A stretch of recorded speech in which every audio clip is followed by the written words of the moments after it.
Hi, welcome back. Glad to have you again joining us for our series of podcasts at the Menninger Clinic that we call Menninger Mindscape. Today we're delighted to have a wonderful good friend as a guest who's going to be one of our speakers at a symposium tomorrow, which is on the problem of suicide.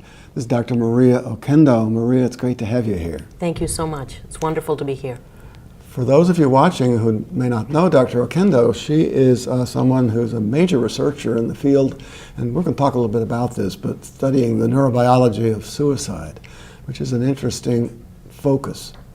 Dr. Oquendo does a lot of things. She's a professor of clinical psychiatry at Columbia in New York, also the vice chair for education in that department, and director of the residency training program at Columbia and the New York State Psychiatric Institute. She's done a whole lot of research. She's gotten many research grants from NIMH and from other sources, and more recently has been elected as Secretary of the American Psychiatric Association.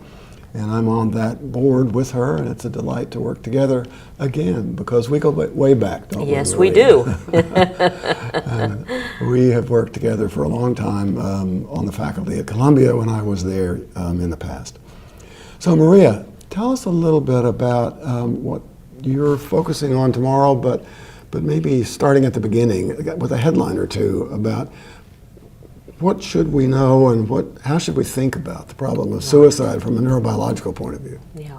Well, I think probably one of the things that people sometimes find very surprising is this concept that suicide has anything to do with biology, because usually we think about it as a response to something very stressful, maybe something even of catastrophic proportions, a person who loses their job and is about to lose their home, someone who loses a relationship, and we think about suicide as a reaction to that kind of thing.